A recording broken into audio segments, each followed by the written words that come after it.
Ya lo pinté, ya está. In communicating with people early on, the Esperanza gives them art for free. If you look at any part of what they do, it is infused with visual or other forms. It is infused with music. Y luego voy siguiendo y le voy dando la vuelta. Hacia adentro. Ajá, y lo voy surciendo. Yo le digo surcir. The Esperanza is trying to challenge the Eurocentric idea of art as something that belongs to the gifted or the elite, that art and culture, arte es vida, art is life, culture is essential to community identity and empowerment.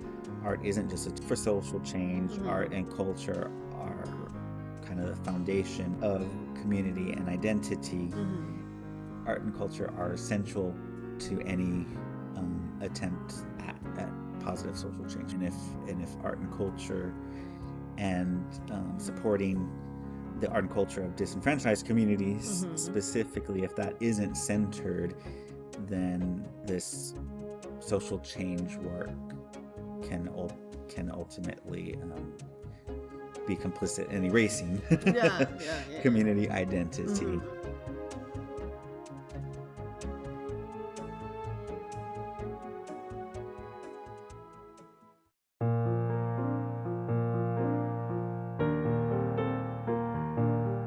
Historically, what happened in San Antonio was that arts and culture, in terms of institutions and museums and art centers, was more focused on the Anglo population and on the middle and upper classes. And there was this huge vacuum where people who were visual artists and filmmakers and playwrights and writers, they needed a space to express themselves, and not just in the officially sanctioned ways, but just in an organic way. And so I think it really did fill this deep need. The city has historically traded on our quote-unquote Mexican culture. And so the city, and designed for tourism, consumes our culture, or consumes what is allegedly our culture, and does not then, and that's what's entitled Mexican culture, but ignores and diminishes and suppresses and Mexican Americans. Yo creo que a través del arte es como podemos mostrar y queda también en la historia, ¿verdad? Si no se pierde. Entonces eso es lo que trata también la Esperanza, siempre mostrar la música, la cultura, exhibiciones, exposiciones, ¿verdad? Porque veo que lo importante es cómo se va a quedar todas esas historias, ¿verdad? De nosotros, de nuestra gente, se queda a través de la música, de la pintura, ¿verdad? Mostrando nuestra cultura. Coming in right at the 20-year mark, I think. I already knew that the Esperanza, like that was their chosen tool, right? To either organize, to like create ruckus, like whatever it was that the large vision was. And it was to do that through art.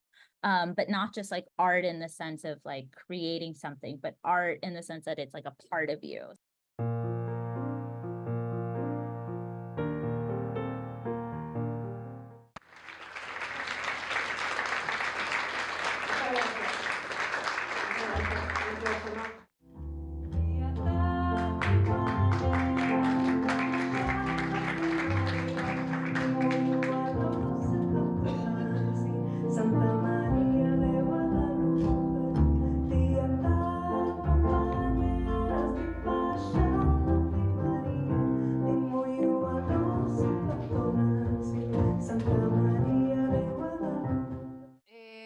nací en la Ciudad de México, me mudé a San Antonio ya formalmente a tomar parte del grupo de Esperanza en el 2006.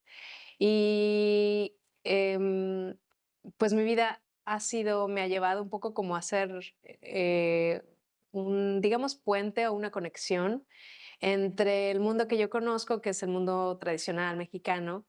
Vengo de una familia muy tradicional, con el mundo chicano, sobre todo, que es con el que más me ha interesado conectar.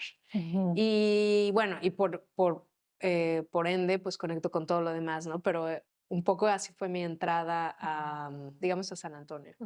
Canté y en ese momento es cuando vi a Graciela y a Gloria, como no, observando, canté, todo pasó, me bajé de la tarima y Graciela me dijo, vamos a platicar. Y yo, sí, sí, claro. Y entonces ahí fue el principio de todos estos sueños que de pronto sí se crearon. Mi pasión realmente es estar en un escenario compartiendo pues mis entendimientos y la música.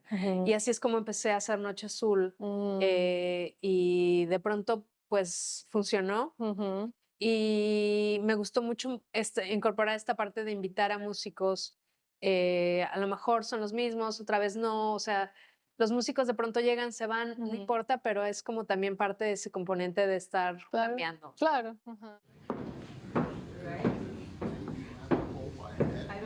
Buenas noches. Y también a nuestros queridos Aaron Prado y George Prado.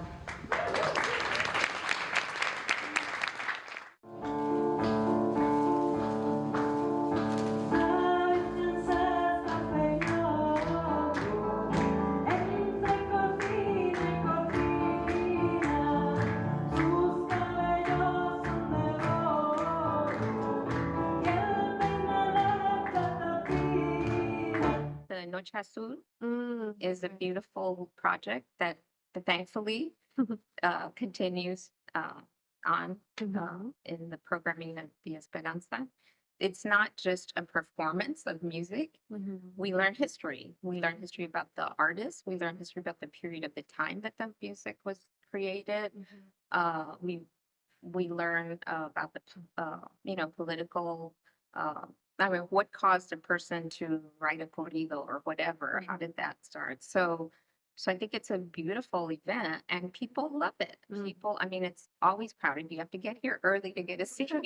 True. So, and on top of that, this past year, in 2023, ASU started bringing in other artists that on a smaller scale presentation, so more intimate. And so we've been exposed to some other San Antonio artists who are great in and of themselves, but also have had connection, toured with big artists or more well-known artists.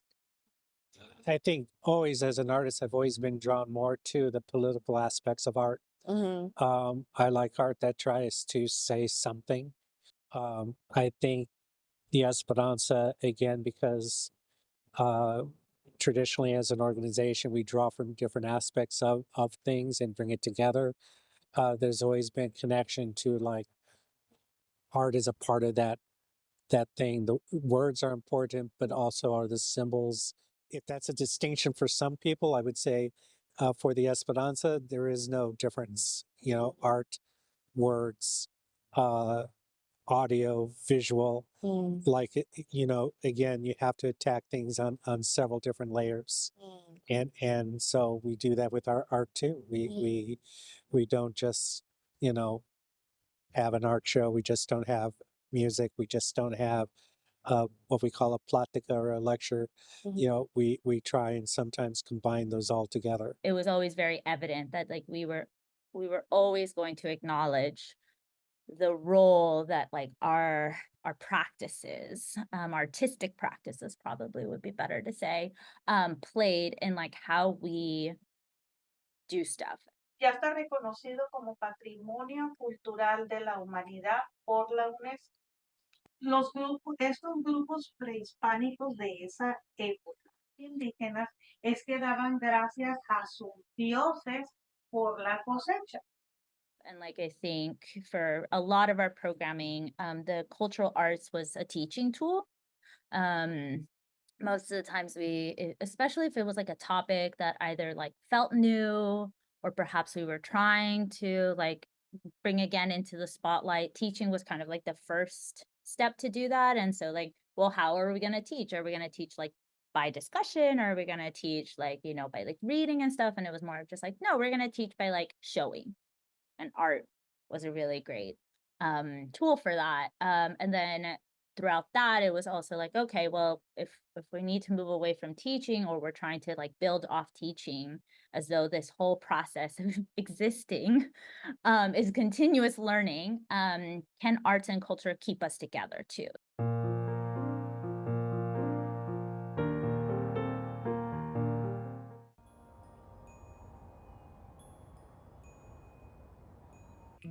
Veronica Castillo is the master crafts person from Puebla. She and her family have built many trees of life. Today, people are starting to remember what their traditions were in the past. Hay que ver que quede derecho, okay? And the Castillo family are now coming back to what their great-great-great-grandparents did before the conquest. Ahí está, perfecto. Veronica Castillo has been teaching the skill of making these works in clay to the Mexican-American women of San Antonio for 17 years. And we have been honored to have her. Con el proceso. Está bien bonito. Gracias.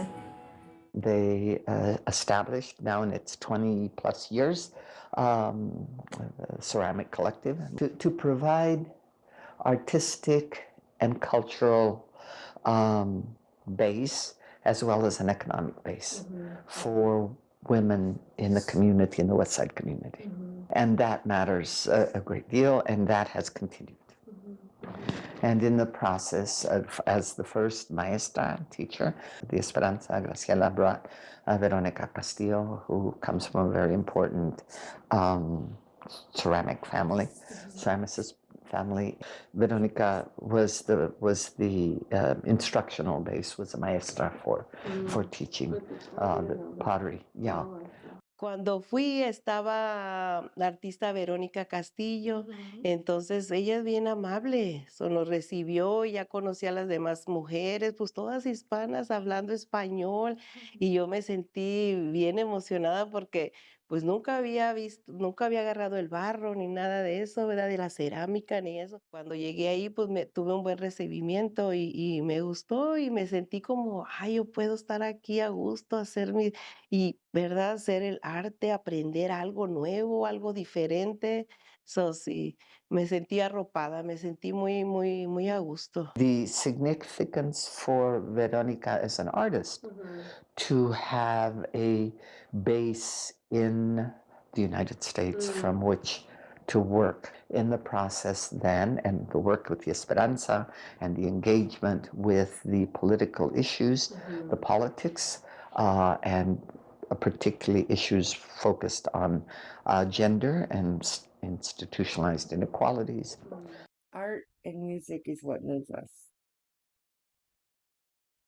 In any moment in your life when you're trying to make something happen, you have to touch people on a emotional level. And what moves you better than art or music? The feeling in your heart, just you put that emotional investment into people, then that is what they remember. The women who are here are the artists. They're women from our community that have taken our stories, whether they be stories of our history, stories of our family, stories of our joy, and in this exhibit, stories of our pain. And they have used their creativity, their hands, their hearts, their art, and the Esperanza has been a place that has gathered us for many, many reasons. in many occasions. We have danced, we have sung, we have cried, we have exhibited great works, we have heard great words, we have read books, we have bought books, we have bought t-shirts, we have read what's published here. So this is a sacred place. We talked about what was happening with women in Mexico on the other side of the border, where women were systematically disappearing. We had an event that talked about that. We came up with small pink squares with crosses on it, and they were made out of felt, and they were handmade, and they became something people could wear to show their support. Oh. And I always found that to be very meaningful to me. I have one left, and that's like a very treasured item for me. Fue una exhibición bien, bien fuerte y hasta yo me sentí bien vulnerable y porque a veces uno ve las noticias de fuera, de lejos y no te imaginas el dolor o lo que están pasando esas personas. Sí, fue bien, bien, bien duro porque puedes conocer, no nada más como las noticias te muestran un poco, pero cuando conoces las historias de las personas, lo que pasaron, lo que pasan, yo creo que lo que sigue pasando, entonces es bien duro, ese trabajo sí me enseñó mucho, aprendí mucho y fue algo bien, bien fuerte, ¿verdad? Enfrentarnos con una problemática que pasan las mujeres, ¿verdad? En otros lugares. There was a moment when an author whose work you may know, Alicia Gaspar de Alba, who was researching and writing about the women of Juarez who were murdered. Alicia presented her work, and in the process of the work that Alicia and the Esperanza were doing, that included the ceramic work, Veronica created a piece specific to the women of Juarez. So my point, besides how important to acknowledge Veronica's importance as an artist, is to underscore also the importance of the Esperanza bringing a Mexican ceramicist to work with, help develop Mujer Artes to be its first teacher, but also to give then this Mexican artist a base in the United States, in a social justice organization, and to work, the opportunity to engage and to work with this broad range of Chicana Latina, principally Chicana scholars, academics, and activists. Well, the Esperanza Center has always worked to spread their mission of equality for all by way of the arts. Now, one of their programs, Mujer Artes, which has been operating for over 25 years, does just that by taking low-income women and allowing them to express themselves through clay art. The project started out as a project for low-income women of the West Side to express themselves, because we know that our mujeres are very creative, but many times we're left to jobs like cleaning houses or working low-paying jobs, that don't allow the women to release who they are and express themselves. Some really inspiring and talented women, and each of them gets to keep a portion of the sale of their art pieces, while some also goes back into the program because it is totally free to them.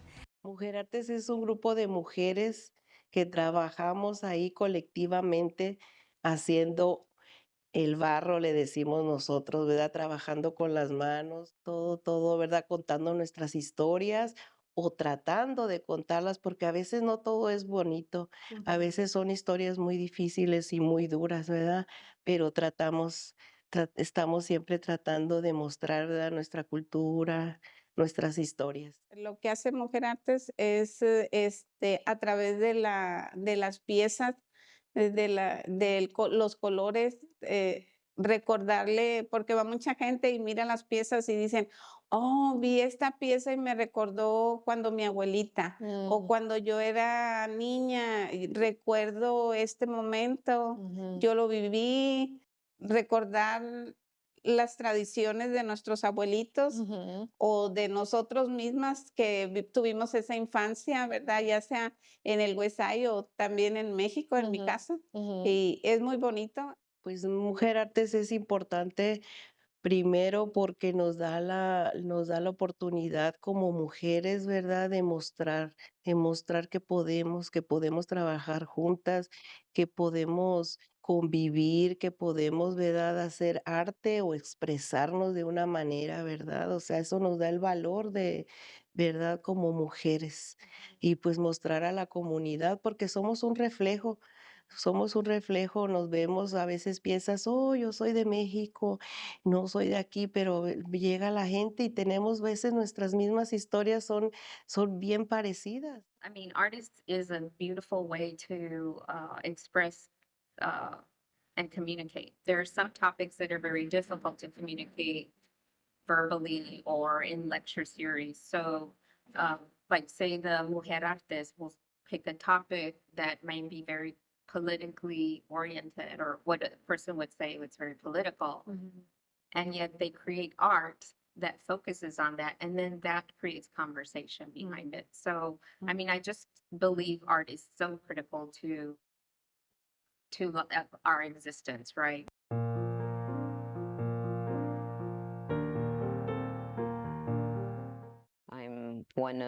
I'm the fifth child of 6 children who came from 2 amazing parents, Isabel and Enrique Sanchez. And Isabel, who lived to be just shy of 98, like 2 weeks, she was also born in San Antonio in 1923.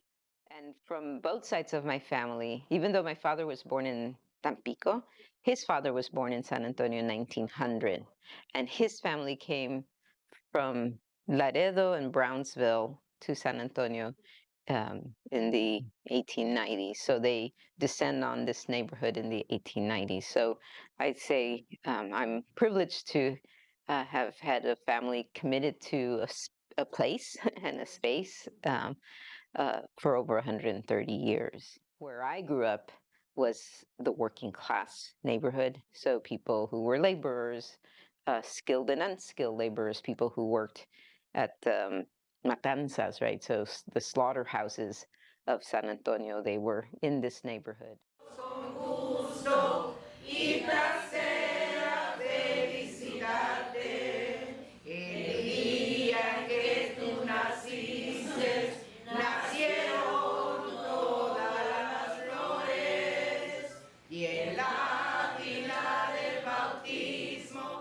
My father was an auto painter, so to know the man, you would have thought he was a professor, right? He was educated up to 7th grade and then leaves to go to World War II.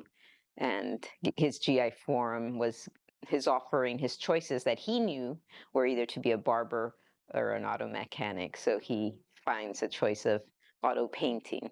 But, you know, you wonder and you wish what would have happened if he had encountered other people who would have told him, you can go to college, because the man was a Renaissance man.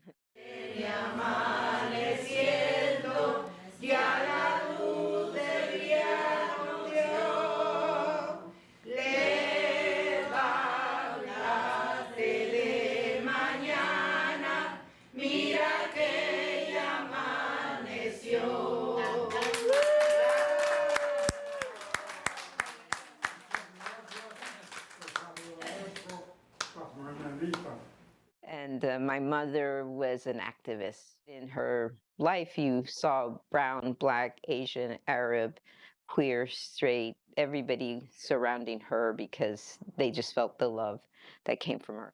I saw my role model growing up was this, 4'10" woman who was challenging very powerful people in defense of and in support of the people, especially the children of this neighborhood. Los Corazones de San Antonio were elder folks that the Esperanza gathered, I think the second Saturday of the month, to meet and talk with each other, to tell their stories, to provide images, pictures, to bring their pictures or family pictures. that were then scanned and immediately given back to them and then placed on photo historias across the West Side, and so that people could and did see themselves and were deeply, deeply excited and appreciative and happy that their presence and that their lives and their families were made public, were visible. Because in the city that is 70% or more Latinx, and mainly most of that is Mexican American, Mexican. Our public presence is still not what it should be. The priority of the Esperanza, like I said, is about preserving history, about having our world see and hear marginalized people. That includes the poor people of the West Side, because they're not people that should be ignored, number one, but also the perception is always that people who are poor, well, it's because, that's due to their lack of ambition or whatever, instead of saying that no, our society treats the working poor as lower class people, and our corporations refuse to pay a living wage. So the Esperanza, wants to make sure that the city, the outside communities, the world is hearing and seeing these people, and also recording their histories, because that's very important. Because as we see in the West Side, there are a lot of demolitions going on of our structures, which to us are important and historic. Once those are gone, if there's nothing, there are no photos, there are no verbal history there written, then our history is gone. So those are things that I believe, that the Esperanza is doing and does very well. I come from a tradition of honoring people and places through poetry and music. And it is what I have done. I have devoted myself for the past 25 years. I'm grateful to the trovadores of my region, Moca, San Sebastián, the west side of Puerto Rico, for teaching me how to turn our environment, our people, into poetry and verse. Still Here honor 12 elders individually, and in doing so, calls us to honor the true goal that is right in front of us. No matter where we are from, no matter where we find ourselves, songs embody the unstoppable spirit of people, the strength that is still here.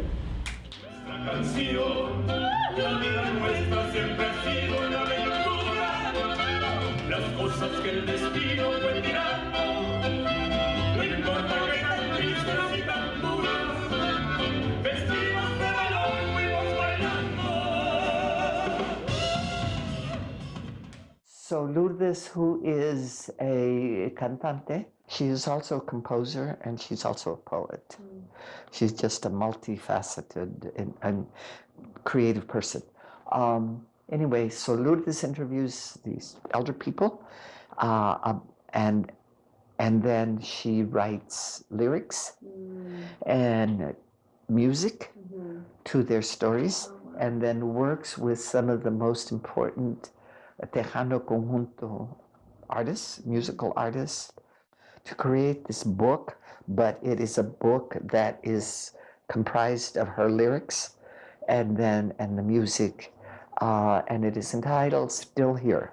One of the projects that the Esperanza has done that I believe is one of their greatest projects is a project called Still Here, where they chose several senior citizens, I guess you could call them that, to tell their stories about living in the West Side, what it was like physically, how people acted back then, what was going on culturally and day to day. And so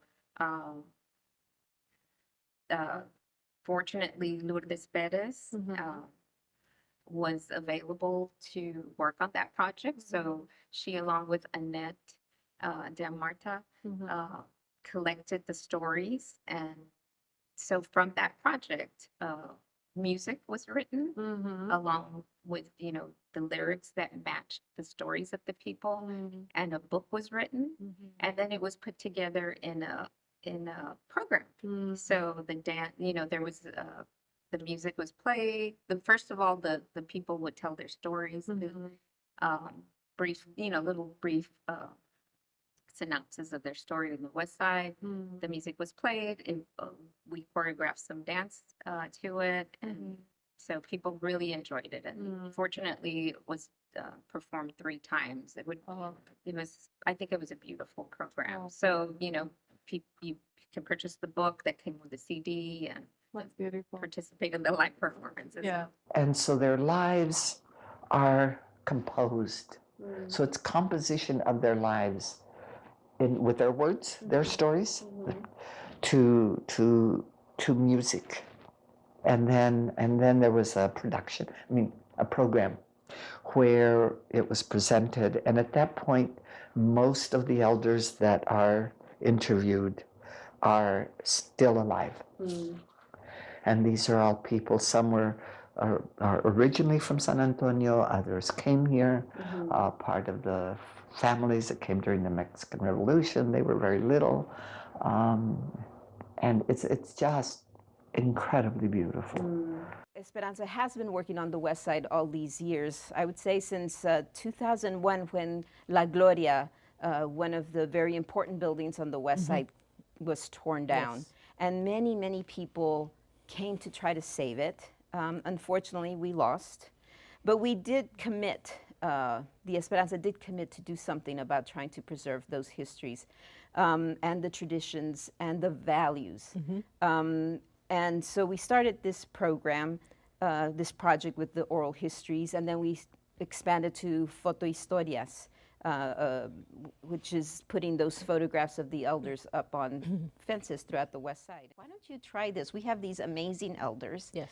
And can you create something similar, a book and a CD based on those histories? And you took on the challenge.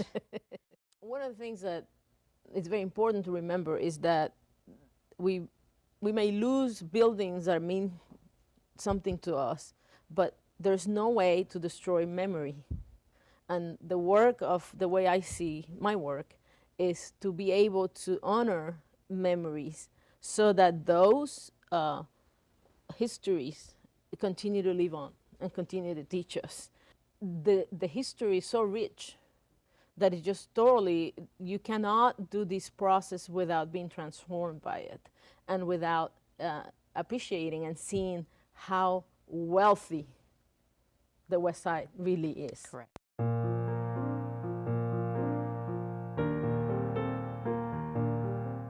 They're the most important organization from my perspective, because they are a social justice organization as well as an arts and culture organization. Esperanza is the only one that has in its title and in all of its work the concept of social justice. So no matter what it was.